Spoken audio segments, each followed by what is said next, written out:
আপনাদেরকে আজকে আমি বলবো সৌদি আরবে কয়েকটা দামি কাজের কথা বলবো। যে কাজ মনে করেন যে খুবই দাম।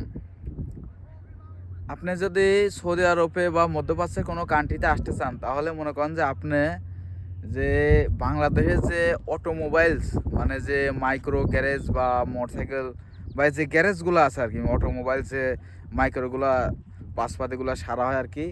যে এই কাজ যদি আপনি বাংলাদেশ থেকে মনে করেন যে শিখে এই জায়গায় আসতে পারেন, তাহলে মনে করেন যে আপনার কাজ আছে, অনেক কাজ আছে। কারণ সৌদি আরবে বা মধ্যপ্রাচ্যে এগুলো রাষ্ট্রে মনে করেন যে প্রচুর মাইক্রো, এগুলো মনে করেন যে আপনি এগুলো কাজের খুব একটা ডিমান্ড আছে।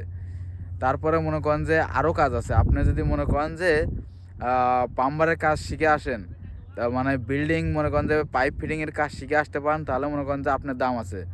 কারণ মধ্যপ্রাচ্যের কান্ট্রিতে প্রচুর বিল্ডিং হচ্ছে।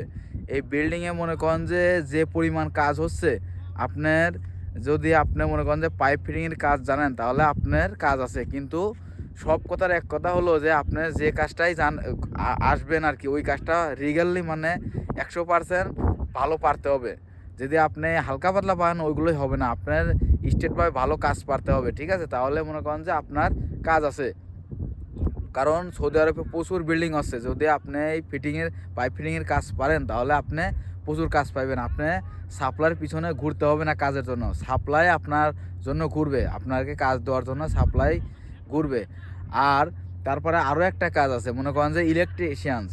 যদি আপনি ভালো ইলেকট্রিশিয়ানসের কাজ জানেন, তাহলে সৌদি আরবে আপনার ভাতের অভাব নাই, আপনার টাকারও অভাব নাই। আপনার সাপ্লাই আপনাকে খুঁজে নেবে, কারণ এইগুলো কাজের খুব দাম। আপনি যদি ভালো একটা ইলেকট্রিশিয়ানসের কাজ জানেন, A to Z কাজ পারেন, তাহলে আপনার কাজের অভাব নাই। কারণ এইগুলো কাজ সৌদি আরবে খুবই দাম। তারপরে মনে করেন যে আরেকটা কাজ আছে, সেটা যদি আপনি মনে করেন যে যদি আপনি ওয়েল্ডারের কাজ জানেন, TIG বা MIG বা TRG, যে কোনো যদি ওয়েল্ডারের কাজ আপনি জানেন, তাহলে মনে করেন যে আপনার সৌদি আরবে মনে করেন যে আপনার কাজ আছে।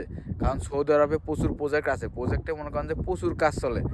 তো যারা মধ্যপ্রাচ্যের কান্ট্রিগুলোতে আসবেন, এগুলো কাজ শিখে আসবেন। তারপরে মনে করেন যে ওই যে বিল্ডিং কনস্ট্রাকশনের কাজ আছে প্রচুর। যদি আপনি রড বাঁধতে পারেন, ঠিক আছে, তাহলে মনে করেন যে আপনার কাজ আছে। কারণ সৌদি আরবে প্রচুর বিল্ডিং হয়, বিল্ডিংয়ে যদি আপনি রড বাঁধার কাজ পারেন, তাহলে আপনার কাজ আছে। তো আমি খুব সংক্ষেপে কয়েকটা কথা বললাম। তো এগুলো কাজ যদি আপনি জানেন, তাহলে সৌদি আরবে মনে করেন যে আপনার কাজের অভাব নাই। আপনি এইগুলো কাজ শিখে আসতে পারলে আপনি সৌদি আরবে কাজ পাইবেন।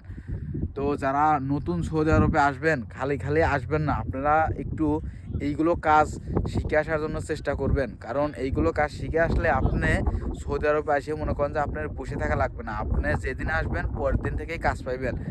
আর আপনার বিশেষ করে কোনো সাপ্লাইয়ের পিছনে ঘুরতে হবে না, আপনার সাপ্লাই আপনার পিছে ঘুরবে।